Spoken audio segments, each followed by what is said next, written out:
Good evening and warm welcome to all the participants. This is session number 156 on WiseViews Leadership Conversations. And please join me in welcoming the distinguished guest for this session. Chef Shri Bala has joined. Please welcome her. Welcome, ma'am. Good evening to you. Welcome. Thank you. Thank you all for inviting me. Thank you, ma'am. Thank you. I will do a brief introduction and request you to deliver the opening remarks on the topic. And yes. we'll follow it with the Q&A. Allow me to share my screen, please. As I mentioned, these are WiseViews Leadership Conversations. We have been having these conversations over the last 3 years. And today we have reached number 156th session. We are talking about Bites of History, the art of culinary revival. And this is going to be handled by Chef Shri Bala, who has already joined. She is a food historian, and we are extremely thankful for her time and expertise. This introduction and ma'am's talk will be for the first 25 minutes, followed by the remaining time of 40 minutes plus for Q&A. It is my privilege to introduce ma'am, Chef Shri Bala, a chartered accountant, company secretary and law graduate by training, a finance consultant by profession. Shri Bala, ma'am, is now one of the significant voices and chroniclers of South Indian culinary history. She was first introduced to the culinary world by Chef Ashish Basin and Mr. Vishweshwar Raj Singh in Trident BKC in the year 2016. Since then, she has turned her passion into a profession and conducts themed food promotions at 5-star properties across the country. Some of them are Oberoi, Trident, ITC, Taj, Marriott Group, Leela, The Park, and Green Park. Almost all. She conducts workshops in Oberoi College of Learning and Development for the chefs and students. She has done extensive research on ancient Sangam period and has curated several thematic food promotions across the country. She's a guest chef in culinary anthropology in Manipal, WGSHA. This is Welcome Group Graduate School of Hotel Administration. She conducts master classes in food events. She conducts culinary immersion for students from Culinary Institute of America. She's also a restaurant consultant. She has her own masala brand called Shri Bala and owns the restaurant Yerkot Kitchen in Chennai. My next visit in Chennai, I will visit this restaurant, ma'am. She's sharing her recipes in her YouTube channel as well. Featured in India's Top 30 Chefs 2023, Food Superstars ranked at 25. Food has always been her passion, and she learned the intricacies of South Indian food under the tutelage of her uncle, Mr. P.H. Shankaran, the son of legendary cook Samai Tupar, author of Meenakshi Ammal. Samai Tupar, author Meenakshi Ammal. Her professional work saw her traveling through Kerala, Andhra, and Karnataka, where she fueled her passion by learning traditional recipe from friends' grandmothers. She has been featured as top 8 champion chefs of South Indian cuisine. She is the first Indian chef to be featured with Chef Gordon Ramsay in his famous Nat Geo food series Uncharted, which was telecast in 127 countries and featured in the book cover, this cookbook. She has been awarded as the best entrepreneur by Times of India in 2019, titled She Unlimited. As an author, she has published 2 fictions, Why Me and Litmus Amore. She has silver medals in Asian Amateur Rowing Champions. This is very interesting. Asian Amateur Rowing Championship, and 1 gold medals in the Inter-Club Rowing Regattas. She owns and rides a Royal Enfield Meteor 350 and has been featured in the News Corner as one of the few women riders. Thank you very much, ma'am. We welcome you for this conversation. Hugely impressed with your multifaceted personality. Thank you so much for agreeing to share some time with us. I will also introduce my esteemed colleague, Professor R. Prasad. He's the Senior Director of Academic Wing at ICFAI Group. He has 3 decades of rich experience as an academic, as a professional in the corporate. Now, before that, he was an entrepreneur as well. Holds BTech from IIT Bombay and PGDM from IIM Kolkata. Welcome, Professor Prasad. Thank you so much for joining. And ma'am, we are trying to understand this great intersection of food and history and learn from you. Now, I request you to start your opening remarks. We have 20 minutes, and after that, we'll start the Q&A. Thank you once again, ma'am. Thank you. Thank you. Let me present also a small PPT. So if you could just let me know how to share my share screen. Yes, quickly onto the topic. The reason I call this as Bites of History is we are going to get into the food as bites of history. And we are going to look into the past. First will be Indus Valley civilization, because that was our genesis, post which we got into the Sangam literature. So in Indus Valley civilization, if you see, according to many of the historians, iconographics, who has done iconography, and also the archaeologists, the Indus Valley civilization gave us a visibility as to how varied our cuisine was, also about how well equipped we were. And right from Indus Valley civilization, we have been consuming millets, and we have had barley, wheat. There is traces of wheat in the pot, and also brinjal and other vegetables, even lady's finger, which is called the okra. So we have got traces of that. And also we have also had the meat consumption, which is predominantly goat and sheep. And also there are references to chicken consumption in Indus Valley civilization. The stark difference between Indus Valley and Sangam is, Sangam, we don't have much of chicken consumption, whereas in Indus Valley civilization, we do have a mention of chicken. That is a stark variation there. Then I was coming to this, I had already covered about this, as to what the food culture was, what was cultivated, what was the cooking technique. Of course, we started using oils, and also we had our meats and the vegetables and the staples. Now coming to the main topic, which I am focusing on, is Sangam, which is the southern part of India. And it was the unified Tamilagam, which was parts of Kerala, parts of entire Kerala, entire Tamil Nadu, parts of Andhra, and parts of Karnataka, the present geography. That was the unified Tamilagam. And while the start date and the end date is always subjected to some confusion, people are either saying it could have gone much beyond, or it could go even, that is 300 CE, that is the Christian era. It can even go up to 600 Christian era is what the current Culinary, the one which has got a lot of Sangam archaeology, museum has been set up there. So those archaeologists are not able to pinpoint whether it is 600 CE or 300 CE. So that wide is our culture. And the food habits, it was based on the landscapes. Landscapes played a very important role. What are landscapes? We'll have a look.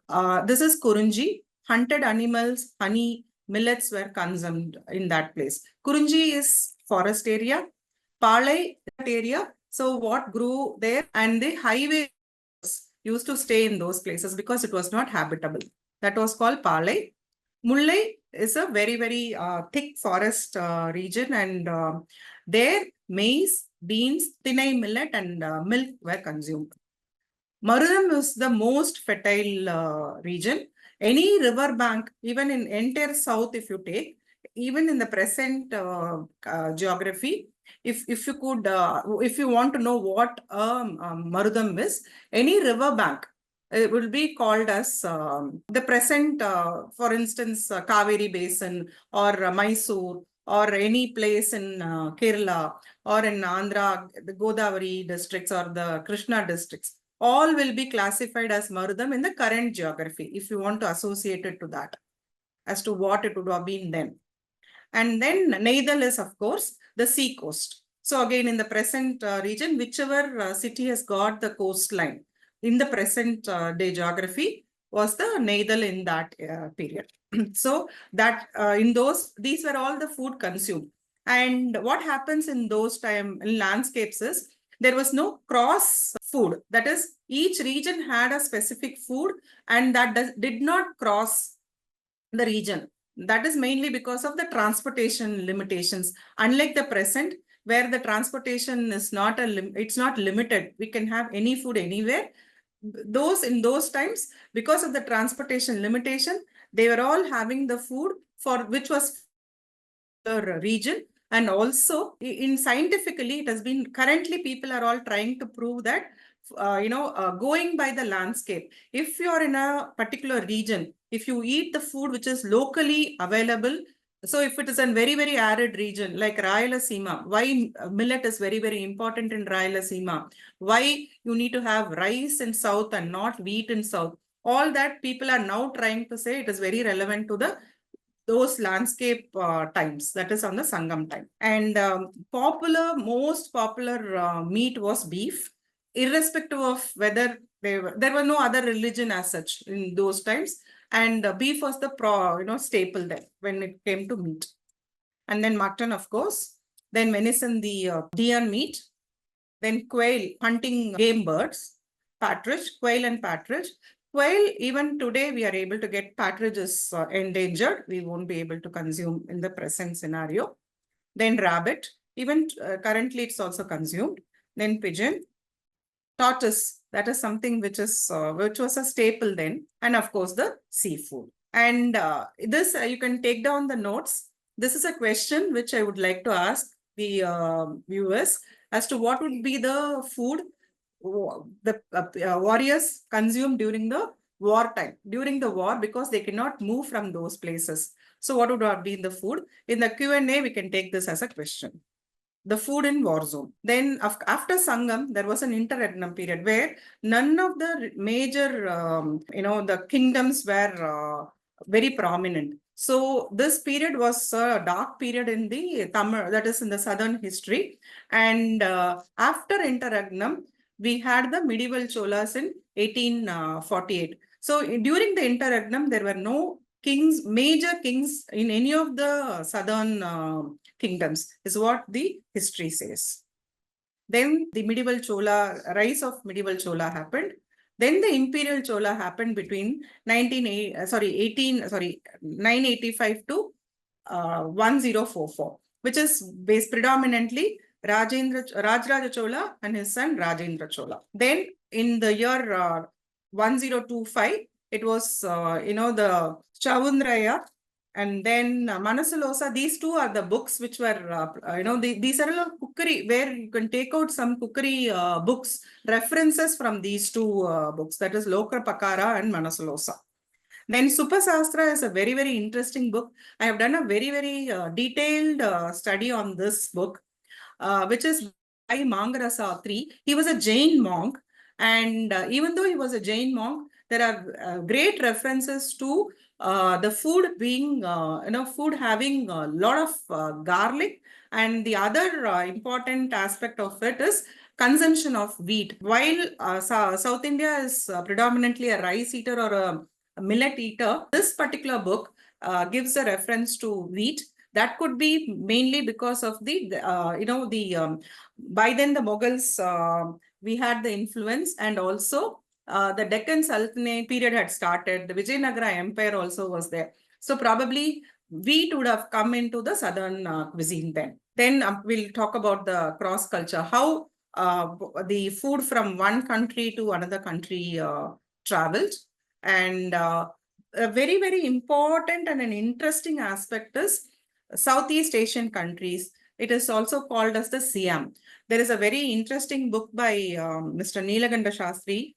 A lot of writing by him is far more interesting. Along with his daughter Champaka Lakshmi, he has published several books. In that, it's a very, very small book called Siam, and an interesting read where the culture and the food and the culture between South India and Southeast Asian countries are mentioned, and how the habitat was practically nil, and Indo-China cross culture was the reason for all these countries having Indian and Chinese culture in that. The best example is Indonesia, Bali, then Shri Vijaya, and of course Vietnam, Burma, all these countries. Why? There is a little bit of Chinese influence and a little bit of the southern India influence in that country. A lot of food from Southeast Asian countries, that is Malaysia, Thailand, Sri Lanka.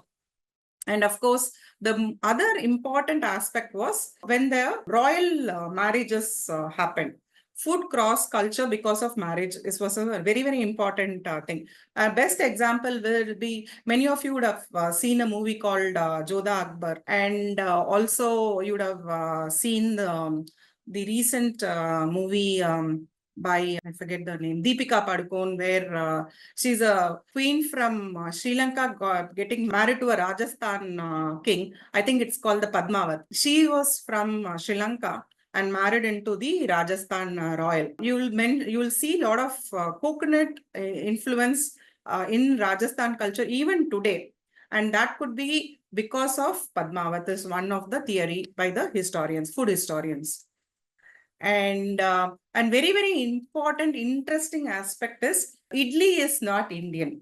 Idli was from the Southeast Asian country, and K.T. Achaya, another food historian, and his interesting books says that idli was from Indonesia, and it was called the kedli. From that, it would have become idli. And then the other important aspect was it was made only with black gram, and it had no rice.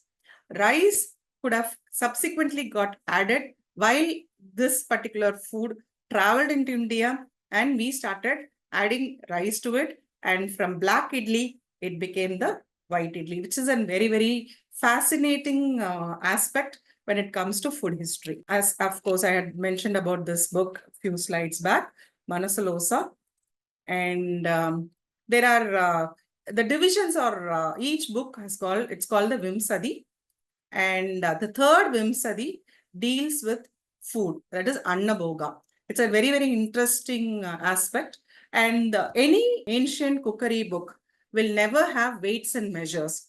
That is because people assumed that we would know how much of what to add. Right till the end of 19th century, any cookbook which is mentioned, any cookbook which has got published as late as the British books also. We will be talking about that shortly in another few screens later. Even in a British cookbook, you would see that weights and measures are not there, and they assume that people who are cooking will know how much to add what. That's why probably the current way of cooking in the homes, we just go by hands and eyes measures. The other interesting aspect is the foreign influence. We will go a little faster about this because this is not a culinary college, so I'll just take it fast. These are all the foreign influence because of which we would have got our food. And of course, Ibn Battuta in 1326 CE, he has mentioned a lot about Indian food, and also how samosa. He has mentioned about samosa and how it would have originated. He has written about it. It's a very, very interesting aspect. He was a Moroccan traveler. Then Amr Khusro, of course. So continuing the foreign influence, you can make a note of this, whoever is listening. 1498, what would have been the one which we got into India. Then earlier 16th century, again, we had one more ingredient which got into our culture. Then, of course, the important aspect of the Mughal dynasty, Babur and Humayun, Akbar, Aurangzeb. Then the Mughalai cuisine, how it evolved, and then the Persian influence, and the fruits which were brought into India during the Mughal dynasty. I tend to differ with the major historians' view that biryani was Mughal dynasty. That we will take up during the question answer. While I would give the name biryani would have come from Mughal, I would not give the credit of this particular technique of cooking to the Mughal. I differ from this. Then, of course, the kebabs, and then the charts. In fact, Mughal are the ones who are accredited with the present day charts. And also there is a reason as to why charts were consumed then. The most important thing is the aromatic mixes and the concoctions, because if you take a Lucknowi biryani, the Awadh biryani, they are all very aromatic. These are all from the Mughal dynasty. And then, of course, the very important aspect is, if in a chart, you will see as to why always a pot is, the red cloth is added to the pot. We'll take this in the question and answer session. The very important aspect again, this one thing was introduced to us in 1615 CE. I'll skip this. And then the potato getting added to the biryani during the Nawab of our Wahid Ali Shah, who was actually, he had gone to meet the British in Kolkata, and then he had to be exiled, and he stayed back in Kolkata. He couldn't go back to Lucknow, and he is accredited with adding potato to the biryani. And why Kolkata biryani has potato in their biryani? That is an important aspect of this Nawab Wahid Ali Shah. And this again we can take up in the question and answer. We'll this is black pepper, but I'll again explain this during our Q&A. And it was also called as the Black Gold, then voyages, the Battle of Kolachal. All this was fought for black pepper. And this is something called the mandi, the barbecue technique.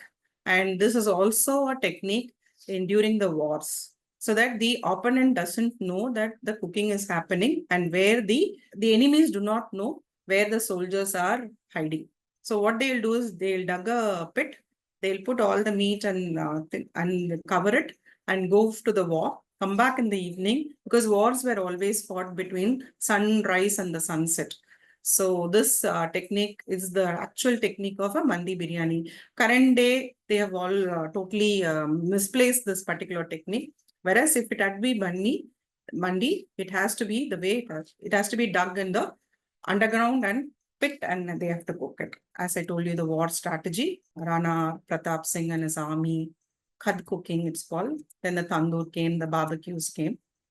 And then the community cooking, which is very, very prevalent in North. And that was something, an interesting thing where people get to meet each other. And that is even now prevalent in all the Sikh temples. So when we have offered prayers in the Sikh Gurudwaras, we get an opportunity to go and roll the rotis or do some seva. That was called the Sanja Chula. And the most interesting aspect of, even though we like or dislike the British in India, we did have some wonderful cuisine from them, and we did get to learn a lot from their techniques, and we will look at it now.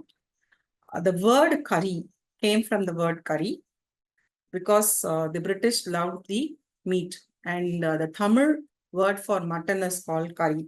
From that, this curry word was created. Then the Madras curry powder also was created during the British time. When they were leaving India back to Britain, they were so fascinated with our mutton preparation.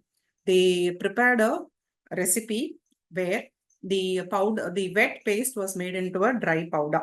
That's how this Madras curry powder was created into a dry powder, and they carried it back with them. Then, of course, this is a very interesting book called the Culinary Jottings by Verwan. And of course, then butter chicken. Pakistan and Bangladesh influence in India. That is very, very interesting. Even today, many of the recipes of North, if you see, it is either an influence from Bangladesh or from Pakistan. And these are all some of the very unique stock pots and the vessels which we still use in the restaurants. And the contemporary and the trending cooking is one pot meal, which got, especially during COVID, many people moved to one pot cooking. So if you see the way we have traveled from the Indus Valley civilization to one pot meal. So, and of course, we have all evolved and got into the art of plating, and then we have also got into food noodles. I'll right now go for the question and answer. Thank you very much, ma'am. Thank you so much. I think there's a lot to learn for us. This journey is completely different from the way we have been chronicling various other journeys on this platform. There's a lot that we seem to be knowing about food, but apparently there's much more that we don't know. I think we need to discover many things. Of course, in the Q&A it will come. But in summary, what I want to say is that a particular region or terrain is determined by its climatic conditions, and the region and the terrain determines the kind of food it produces. The availability of vegetarian and non-vegetarian food depends on terrain, and therefore the consumption patterns evolved. And the human body constitutions are made because of those consumption patterns. And therefore, people from certain regions look different from those from different regions. And therefore, it shaped their attitudes, it shaped their ambitions, desires. People waged wars for food, or people ate good food so that they could wage wars on others. Both are true. And the extensive influence of food and our history and intermingling of culture, because the culture is something, food is part of culture, is a very interesting study that you have conducted, and you are taking us through this journey, ma'am. It's amazing. Thank There you. are lots of interesting questions. There could be silly questions also. No worries. We will get to that. Yes. I want to make a mention here that as much as Europe has details into their dressing, there are multi-layered dressing for men and women in Europe that we see in their cultural past. When they waged wars, when we look at several web series on OTT, we look at how Europeans had a taste for detailed sartorial inventions. Similarly, our food or Asian food or Indian food is so detailed with aromatic mixtures, with layers, with the detailed region-specific inventions. And I think it is mind-bogglingly very difficult for others to understand how much of detail that we get into. And the fact that there are icons after food, there are icons after a particular recipe of food that evolved over a period of time, tells the tale of how important it is as part of our life and culture. We are extremely happy to have you, ma'am. We will go through this Q&A now. Thank you so much for introducing us to this topic, which otherwise would be reading partially somewhere and then feeling happy that we would have known. The plate is too large, actually. It's not possible to cover in one hour. Yes. But we'll try and see and request your responses to all these questions. Yes. What I will do is I'll request Professor Prasad, who will come in for the first cluster of questions. And then I'll come back for the second cluster. Sure. May I request Professor Prasad to start? Thank you. Thank you, Professor Rao. Thank you, ma'am, for introducing us to what I can see is an Indian knowledge system. And you have, quite a lot of potential there, including doing your research, which you did mention in one of your articles. I'm sure you'll find the right university to do so. Let me start with a point which was mentioned in the article. And that is, you mentioned that since 2009, your family has not popped a pill. And that is related to food. Yes. So can you help us understand what this is? I'm sure everyone will eagerly listen. See, basically what we try and do is, my husband hates popping pills, and we did understand our body. He says we listen to our body, and if you are able to understand why a body is reacting like that, then our food can become our medicine. So what we try and do is, basically, since we are all, our family, we are living in Chennai, a tropical and humid climate, we try and have only local food. And once in a while, it's not that we don't have, like a naan or a kulcha or any north stuff. We do have, we definitely have. But we are very particular about the oil which we consume. That is, with regard to our climate, we never go for olive oil or any other processed oils. We try and stick to the gingerly oil, the groundnut oil, and the coconut oil. These are the 3 oils we use in our home. And I am also continuing this in my restaurant. Of course, I do use refined oil for frying, but predominantly all the other cooking happens in my restaurant only with the local oil. The next thing is immense usage of black pepper. And also when we have common cold, what we do is we get into the herb consumptions of the natural herbs, which we have little bit of knowledge in that. So it gets little easier for us to consume those. And again, if there is a stomach ailment, we go for hot rice with grated carrots. That will settle our stomach. So these are all the simple techniques which we have started practicing, and these are helping us go through without popping pills. Once in a while, we do consume pills because inadvertently we need to heal faster. We do have. Otherwise, we try and eat the food what is needed for the body on that particular day. So common cold, indigestion, for me, I sometimes have sinus and migraine. All these we try and use natural techniques rather than popping pills. Fantastic, ma'am. I think grandmother's recipes for one is that. The other I But could you need to have a knowledge about it, then it gets easier. And it's not that, even in an IT sector, or if your work is very demanding, that shouldn't be the reason for not trying this medicines. That is, it is not a medicine, it is food which is used as medicine. Rather than popping pill, we can try these. A small supplementary, ma'am. One of the techniques you suggested is black pepper. So when did we get into this chilies instead of black pepper? That is the question I had asked. In fact, in Tamil, black pepper is called, the chilies are called substitutes. Those who understand Tamil, I'll just do a literal translation. Milagai, which means as if it was pepper. Milaga is pepper, and chili's name, it has got, it was used as a substitute. Of course, the Dutch, we had two East India companies. Before the British East India Company, we had the Dutch East India Company, which was ruling the roost. Before these people, they came as traders. They then, they took over our country itself. That is British history. Prior to that, the Dutch East India Company was the one who literally took away the pepper from us and gave us the substitute, because Vasco da Gama's travel voyage happened in the end of 14th century, that is the beginning of 15th century. That's when the chili was introduced to us and the black pepper was taken away from us. Otherwise, black pepper was called the black gold. And in Egyptian civilization or Roman culture, wherever there was mummification, that is when they were embalming the body, the Egyptians used to bring gold, give gold to us and take pepper from us. That was how the virility of the black pepper available in the Sangam literature.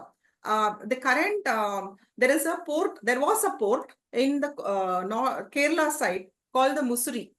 Now it has become a landlocked place. You can read about it, the port of Mussoorie. It is not to be mistook to a small town in Tamil Nadu, but it is a port city in Kerala, and it has now become a landlocked place, Mussoorie. There is a museum also in that city now. People used to come through that port and take black pepper from us. The black pepper, the current black pepper was equivalent to one, if you take about 20 black peppers of the current crop, one black pepper of that time was equivalent to the virility or the potency of that black pepper. So that used to be used in the embalming of a mummy. And it was becoming so difficult for, there was a demand and supply issue then also. So the export, they were able to earn more money. So they gave us the substitute to the locals and they took away the black pepper from us. Interesting, ma'am. Interesting. Very interesting. It has come to such an extent that perhaps chilies are more favored today than pepper. We cannot, if you ask, for me, when I go to the star hotels, if I have to cook everything with black pepper, the food color will look everything either black or dark brown. It is not appealing to the contemporary look and feel of the, I had shown an art of plating. So what happens is, unless and until you see the food with your eyes and you start eating the food with your eyes, your tongue doesn't let you eat it. It says it's unappealing.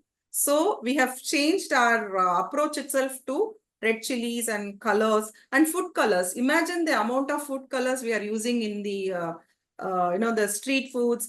Government has, of course, waken up now and asking us not to add food colors, which are very, very carcinogenic in nature. Thank you, ma'am. Quite a bit of terrain covered. Another thing which I understood from articles about you was that you have differentiated yourself by researching these periods and then making dishes, which have reflections of those particular period. Now, can you what was your research process, and can you present some of the principles and practices, say, of Vijayanagar and the Sangam? See, Sangam and Vijayanagara are two very, very large gap, because Sangam is 300 BC to 300 CE, and Vijayanagara will be close to 600 AD, that is CE. So, lot of foreign influences were there in Vijayanagara, and almost we were moving to the contemporary food, because it's a gap of just 100 years between now to then. So, as I mentioned in the presentation, wheat was one thing which was given to us during the Vijayanagara itself.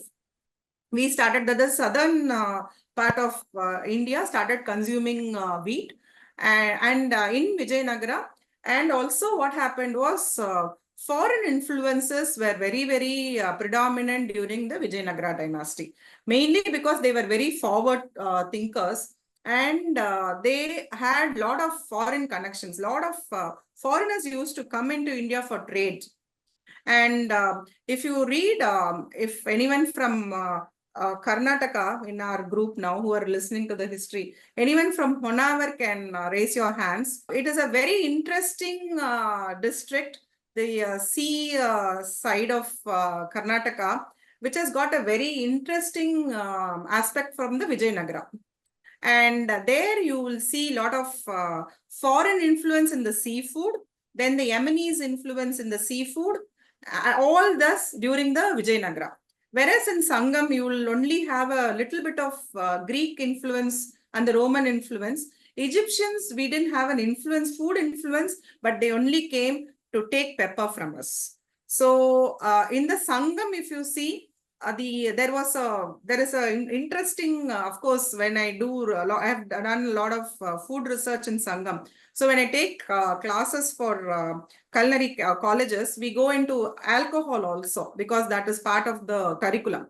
So if you get into that, you will see that during the Sangam period, we had Greek ladies who used to come and serve alcohol. There was rules for serving alcohol, and then how you need to consume alcohol, and also how grapes was introduced in India in the form of alcohol. Prior to that, it was only our, the forest herbs and berries from which alcohol used to be done. Otherwise, the foreign influence, when you see in the Sangam, it will be more to do with these two regions, that is countries and the alcohol. If you need to take a non-alcoholic food from the Sangam period, which kind of resembles what's happening currently in the South Indian, is there anything like that where we can connect a bit? Yeah, ancient rices and then millets, and then sweet potato. Sweet potato, then in Kannada we call it the avra-bele, that is avraka. The broad beans. All that are, even today we are consuming yam, then the taro root. All those roots are still consumed even today. And in Indus Valley civilization, we were consuming brinjals. Brinjal is very, very native to us. And then lady's finger, the okra is native to us. Then the root vegetables. A lot of roots except potato. Potato again was foreign to us. It was only brought during the 16th century. Okay, ma'am. Sweet potato is a very, very, even today, if anyone suffering from diabetes, you can have sweet potato. You can consult your doctors, but sweet potato with the skin, consume it with the skin, it will give you extra fiber and it will not spike your sugar. Okay. And Korean culture, if you see Chinese and Korean culture, even today, they have a variety of sweet potato. They have purple, black, Then the current are ones in the south, what we get as the red. So about 5 to 8 varieties of sweet potatoes are available, and which is a very, very ancient root. Excellent, ma'am. I have a few questions, but right now I'll take one more before I hand it back. We are at about 7:16. Yes. Now, globalization of Indian traditional food can give us a lot of opportunity. As it is, there's a lot of demand for Indian food abroad. Now, the food is also balanced in nutrition, good at taste. So, yes. What are your ideas on this? Actually, from 2015-16 onwards, I would call a renaissance period for food. The reason being, our food was put in the global map. And a lot of foreign countries have accepted our food rather than a fusion food, our food in our food form itself abroad. And rather, like north-south divide was always there in our food. And now regional food acceptance has come within our country also. People have started accepting. It was earlier, very broadly classified as north and south. Now people have gone into regions because of the awareness. Similarly, the awareness is also there in the other countries, and it's just not Indian food. Indian food has been subcategorized into first category is north and south. Under north and south also, we have all gone into regions and have accepted or started appreciating each region, the techniques and the food also. And we have got a lot of Michelin stars restaurants of the Indian food. Like for instance, in New York, you will see a lot of Indian chains or which are only giving the Indian food, the way the Indian food has to be presented, are getting the Michelin star, which Michelin star is a very, very prestigious award for a food, for a restaurant. It is not given to the chef, it is given to the restaurant. And getting that award is like a feather in the cap. So Indian food restaurants have got that in abroad. Okay. And people have started appreciating mainly because of the awareness. Okay, ma'am. Just to connect, there's a question which is there from one of the previous questions only. Can you take a dish, a vegetable dish made? I mean, you have given a lot of names. I am not able to connect to most of those names, but can you take a dish which perhaps would have existed during either the Indus Valley or in the Sangam, which continues to exist and perhaps similarity even today? Dosa. We didn't have idli then. We had dosa, we had idiyappam. Even today, the way the making of dosa has moved. Making of, the more crispier, thinner way of dosas have been there. But the reason why dosa is also, there is a variety of dosa called kal dosa. Mainly, a lot of Tamil names are there. That is because during Sangam, Tamil was a predominant language. Telugu, Tamil and Sanskrit were the three predominant language during that bell. Of course, Kerala, later on, much, much later, Malayalam came. Before that, Malayalam is the, the youngest language in all the four southern states. The most ancient is Tamil, Telugu, Kannada. The chronology I'm giving, the order at which the languages were developed. First is Tamil, the most ancient. It even predates, some of the Tamil historians say it predates Sanskrit. There is some confusion, but we will leave that. But Tamil, Telugu, then comes Kannada, and then comes Malayalam. Malayalam is in the CE. 6th century onwards, it started. That is the AD side. And by 8th century, it got a fixed language and the grammar. And then the reason why I'm talking about this is the word kal dosa literally means it was made on a stone, and that is mentioned in Sangam literature. And then puttu, the way we are steaming the puttu, that is also a very, very ancient technique of steaming food. Of course, it was made with millet or ancient rices, not the current, nothing current, what you're seeing current, like for instance, the crispy dosas, varieties of dosas, what you're seeing was not what was cooked there. Okay, ma'am. Lots of food for thought there. I'll pause now and give it back to Professor Rao. Thank you, ma'am. It's very appetizing. In the interest of time, what we'll do is I'll just take one question and then I want the audience to raise their hands. And, yes. and then we can open the mic for them. The first question I have, ma'am, is if you can explain to us what is the origin of or where did these foods like biryani, halim, kubani ka meeta, so on and so forth that we hear in Hyderabad come from? These are very interesting foods, and the way people involved in making the halim, overnight it is cooked. And also I will add one more product to this, that is the history or any reference that you have come across about Usmania biscuits. Why was it made and where was it originated? And it has now become so good. Usmania biscuit, maska bun, Irani chai. Apart from that, I asked about halim and those biryanis. I think we will take, for lack of time, we will only stick to biryani and halim. Okay. First, biryani.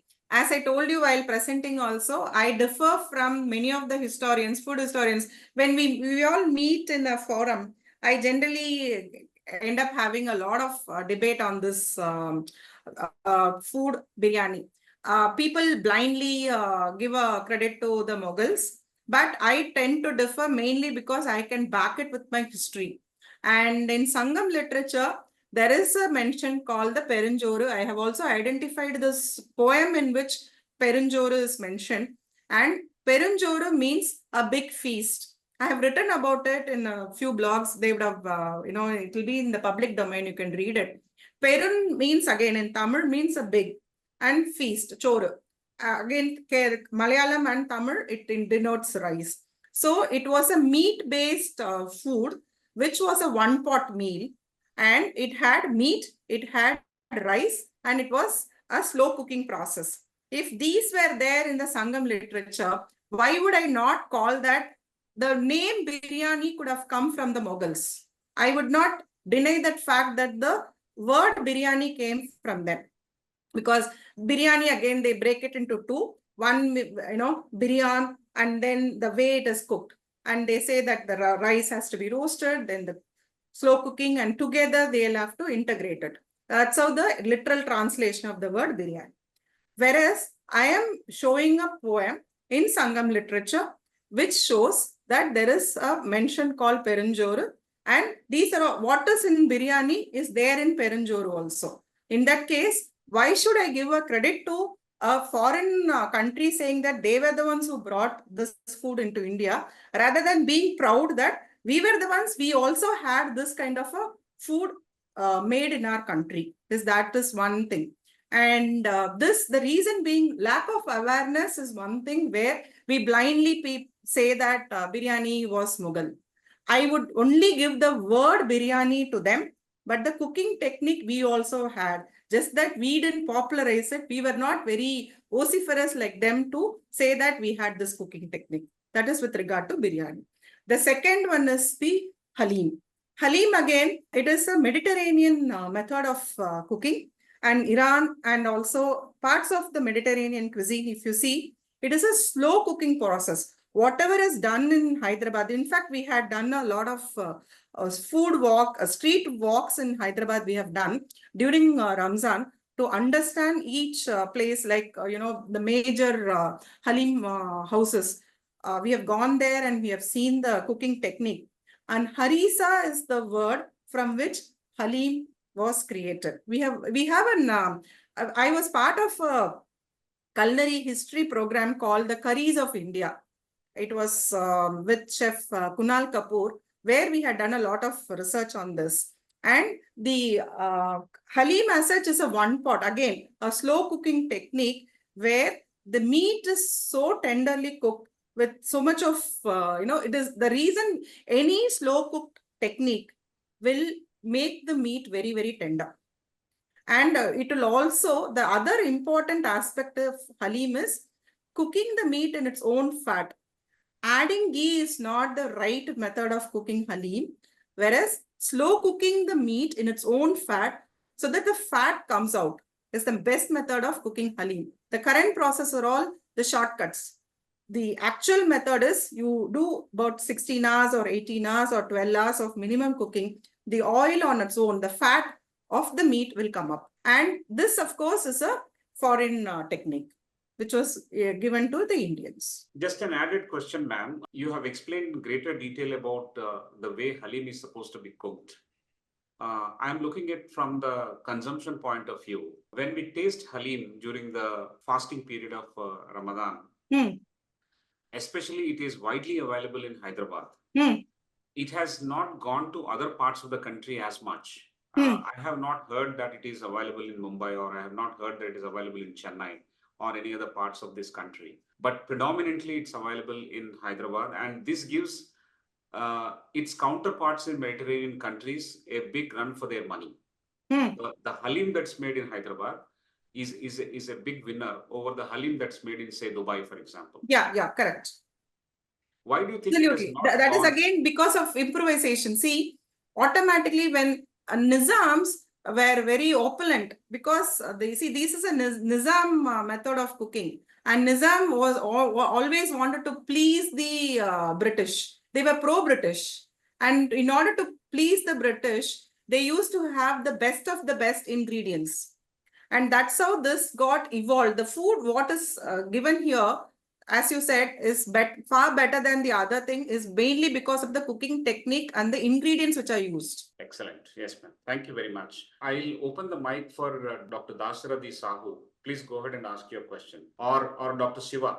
Dr. Shiva, please go ahead since you opened the mic. Ma'am, a very good evening to you, and thank you for making us all very hungry. I'm traveling in the bus, and all the dishes that we don't want to eat because we are on a fast, you are reminding us and forcing us to break a fast. But a very quick question I had was, you mentioned in the slides that you said that the color red was used in many of the Mughalai cuisine cooking. No, and not you said the Mughalai, the chart. Chart was introduced to the Indians during the Mughals. The Mughal kings had to consume chart. The medical practitioners made them have chart, mainly to cool the body and have a better digestion, the Mughal kings. And I asked the question as to why a red cloth is being put across a pot. Yes, if you have seen, that was the question as to why a red cloth is used. You are wanting us to answer, or you going to answer? Yes, I was asking the question as to why a red cloth is used. I'm not sure, ma'am. I've seen it somewhere. Probably we'll wait for somebody to answer, otherwise I'll give an answer. Yeah, ma'am. So far, nobody has answered, ma'am. Okay. I'll wait. Probably, let's see. Finally, I'll give you an answer. Yes. Yeah, towards the end, we can do that. Yes, but yes. Dr. Shiva, you got your answer, or your question is complete? Yeah, I am.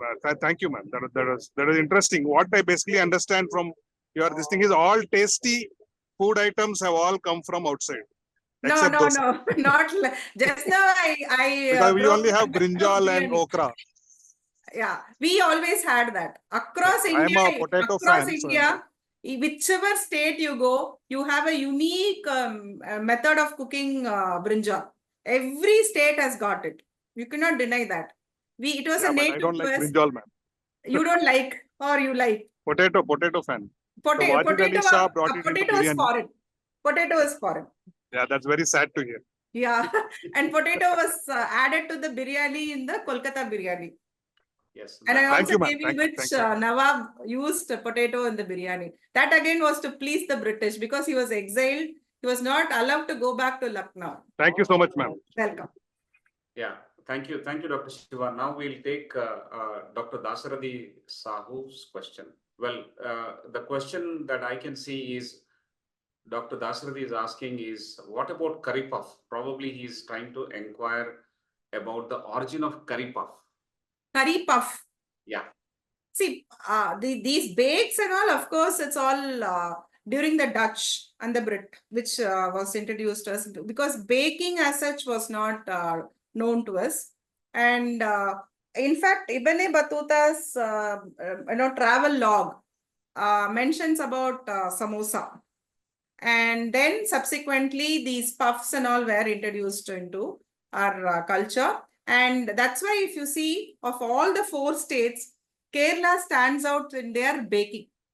That again is mainly because the port city, they travel, their major ports had foreign influence. And the foreigners came into India through the ports of Kerala, because of which you see the best of best bakeries. A smallest bakery in Kerala will give a run of money for the French bakers, especially the Trivandrum bakers, the small shops. Their puffs will be so crispy. Even the French pastry guy will be breaking his head as to how these many layers were possible by them. That is mainly because of the foreign influence, the foreigners coming into the Indian territory through ships.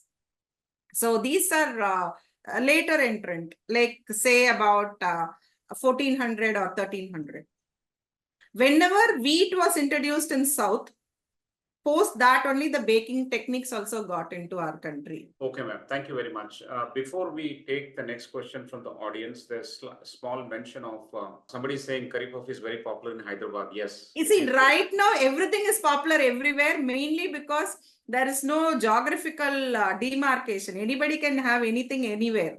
And if you get a good a cook in that region, then automatically that area becomes very popular, and then one copies the other and it becomes popular.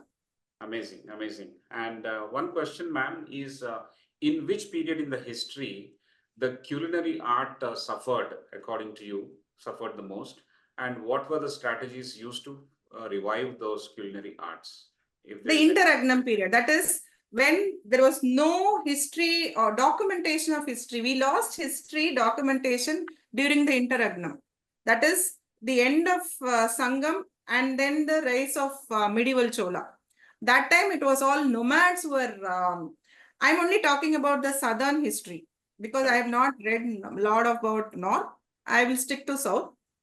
In South, during the interregnum period, we had a lot of history which has got lost. And then the medieval Cholas raised up in, they rose in 1848. Till then, we have a lot of historical gaps because we had Kalabaras ruling us. There were nomads and a lot of chieftains were, ruling us. And they were not educated unlike the other imperial kings. That is where the most of history would have got eroded. So it's important to have a stable governance. It's important to have Absolutely. a full-fledged mandate for the governing party so that we have equal rise for culture, art, and other forms. Absolutely, absolutely. History cannot be rewritten. History is history. I think it is true even today. You need to have a stable government in the center and the state in order to have your administration reeling out benefits for the people and taking care of the people properly. Good.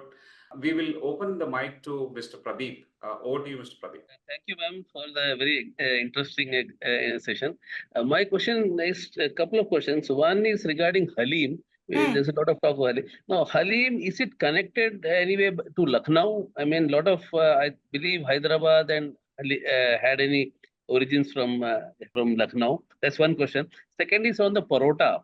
You have a Malabar parota, you have a Ceylon parota, and then there's a Lacha paranta of North India also. Yeah. So where does it actually originate from? Yeah. See, Halim of Lucknow, I would not be able to answer because I don't know North history. So I would have to skip that question because of lack of knowledge. I shouldn't say something which I don't know. On anything with South, you can ask me because I've read immense reading I've done about South. I'll be able to answer. But North Halim, I won't know.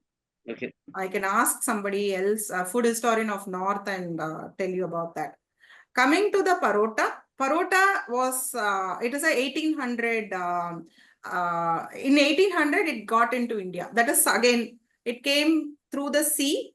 That's why it first landed in Malabar and it was called the Malabar parota.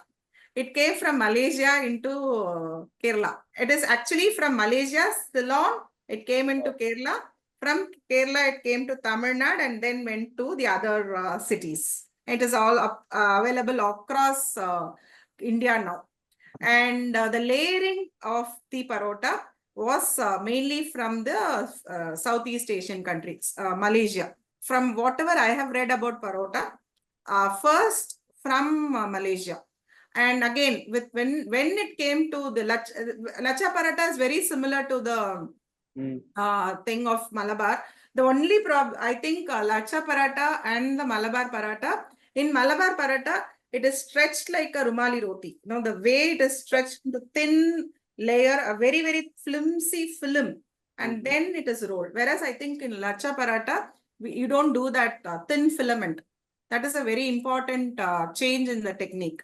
Whereas the layering is similar. And I wouldn't know when the Lacha paratha came in North. Okay. But for South, Malabar, that is Malaysia, then Sri Lanka, that is Ceylon, then Kerala, Tamil Nadu, and other states. Thank you. Excellent. Thank you. Excellent. Thank you very much, ma'am, for actually tracing history. I love tracing food. It gives me some, a kind of wow moment and an eureka moment whenever I go and do food tracing. Food tracing is so interesting. Yes. But what is important here is that at the beginning, there are some original foods, original cuisines, which we know what are the factors that were governing them. But as we grow, as we evolve, as we migrate, because of our basic needs, we do. Even wars were waged because of our needs. That's what I assume. Then there is nothing like original cuisine. There's nothing like original culture. The human being today is a result of a melting pot of cultures, and entire history has proven that. So sticking to your identities because of your cultural past will lead to only arguments and debates. But those who stop these arguments and debates and enjoy it as a given when you are currently consuming a food that is brought either by invasion or by trade, but if it tastes good and appeals to your palate, and obviously you're enjoying that food, irrespective of where its origin was. And I think several things other than this food is a lesson for us that human evolution is not static and it's dynamic, and therefore changes will come, and therefore we have to keep our mind and also our gut open to different tastes and different ideas, and that's the biggest probably the takeaway. I would like to add a point here. So whenever people say our region's biryani is the best, I always try and tell people appreciate that particular region's biryani, the way it is prepared. There could have been a reason as to why that particular city's biryani is like that, or a rice which is used. For instance, many who swear on the basmati rice biryani may not like a short grain rice biryani. But if you have an open mind and taste that biryani as if you're tasting it for the first time without comparing it to the other states' biryani, then you will appreciate that particular region's food far more than comparison. Comparison kills the food, actually. You shouldn't compare food. Each region has got its own diversity, versatility. So you should appreciate that region's food the way it is served. The takeaway point again, ma'am, is to appreciate the cultural diversity, appreciate the uniqueness of the food that emanates from various regions. Yes, yes. And then as a conscious consumption, so to say, today the conscious consumption is something else. But with the knowledge that you are consuming something unique that originated in the region, without actually comparing and probably downrating certain cultures or certain cuisines, we'll be better placed to appreciate the taste of the food. And of course, tastes are evolving, and therefore we will be able to see what was once cooked in China is now the mainstay here in India. Yeah. And what is cooked in the streets of Indian market has now become star awarded accepted food in New York. So in modern history, we have these avenues to name, but earlier, over a slow period of process, because lack of transportation, because of other limitations, it did not travel. But cultures always intermingle, culture always change. When you have open ports, when you have porous borders, you will have trade happening, you will have culture exchanging borders, and therefore our plate is redefined, our mind is also redefined, and you become global. I think that's the very, very important takeaway. I think all the participants have enjoyed this conversation, ma'am. I have to answer the question on the red color for the chart. Yes. There is one answer given by Mr. Srinivas. Anyone has given the answer, otherwise I'll give it. Yeah, he says red color is a symbol of good fortune, warmth, joy, and love. Even Chinese use the red color to decorate their restaurants with red, and it is considered a lucky color. You can that is one, you can take that. The other thing was mainly to avoid the ants. That is what happens is your these colors, just like red is used for the bull taming. This particular thing will avoid the small insects getting attracted to the pot. Wow. Very That was interesting. the actual reason. Very Not interesting. many know. The person who was selling a pani puri today, if you ask him, he wouldn't know the answer. But that is the answer. Fantastic, ma'am. Fantastic. Thank you. Thank you so much. I think we Welcome. have covered a lot of ground, although in a limited time with your expertise and help. We have talked about Kal Dosa to Patthar Ka Ghosh. I think we have traversed so much from 300 BC to today, Yes. 2024. The way Mandi has transformed from a war necessity to a business necessity today, because Yes. every second restaurant has got Mandi. Mandi. I think the definition of biryani that changes from one location to other location and still gets accepted. Yes. Still gets accepted. There could be debate, but you have a consumer for that particular way of making biryani. In Andhra, it's called pulao, and in Telangana, it is called biryani. Yeah. And you have specific target segment for each of these cuisines, and of course, it shapes your palate accordingly. You would accept pulao as well as biryani. You can have a pulao and then get onto a bus, and next day you can have biryani at Hyderabad. So this is the way that our people have been accepting various subcultural trends of food. And this journey has been very, very sumptuous, ma'am. Thank you so much for making Thank you all for allowing me to weekend so share my appetizing knowledge. and interesting. Thank you. I would love to mention here that Mr. Pattabhiram has referred your name, and then we discovered a wonderful person in you, helping us understand the He's food. my teacher. Yeah, he was your teacher. Okay, Yes. okay. Fantastic. I learned CA. I used to attend his CA classes. Wonderful. I think we must thank Mr. Pattabhiram for introducing us to a wonderful guest today. We have all learned. Any other mention you want to make, Professor Prasad, before we close? I think the fact that all these, everything traces back to something else. When you were mentioning about this Perinchor, Yeah. I would also like to mention that the place Muziris, Yes. there are mentions that it predates back to 1000, 2000 Absolutely. BC. And it's a landlocked place now.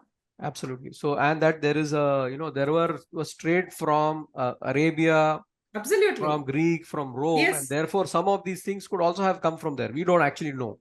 Yeah. No. Greek influence in Kerala is a very, very important. Malabar cuisine without the Arab influence is not possible. The specific about Kerala, you have, when you go into Kerala, you can broadly classify that into South and North Kerala. So North Kerala, the Malabar cuisine is not possible without the Arabs. Absolutely. So much of influence, and they have a wonderful Talasheri biryani, full of aroma, that is, and the nuts, mainly because of the Arab influence. I think they also had the boats and the ancient civilizations where, ship trading was there. And absolutely, so we actually, a lot of intermixing. I would like to make only one point before closing. In any of the, in our MBAs or in your forum also, you need to take up Rajendra Chola's war strategy, and discuss that as a management principle. Even today, his war strategy will be relevant for your daily business needs. Such as his important strategy as to how he was able to conquer the Far East countries. You need to take that and discuss that as a paper in your, in your curriculum. You have to take that as your curriculum. So much important aspects a person can learn from Rajendra Chola's war strategy. Thank you, ma'am. We'll definitely take that up. Rajendra Chola's war strategy. Yes. And some business lessons that we can learn. Yes, of course. Absolutely. From black pepper used as an embalming agent for mummifying to red color to shun away the ants. I think we have looked at various shades of food, various shades of the changing nature of food and its impact on our culture. Thank you so much. We couldn't have had a better person to help us make this journey and draw lessons for us. Wonderful. This makes the entire canvas of human thinking much, much wider. Although food is region specific, but at a different level, you blink, it is not region specific. It is not region agnostic. It is region agnostic. So the acceptability will have to improve as we apply time.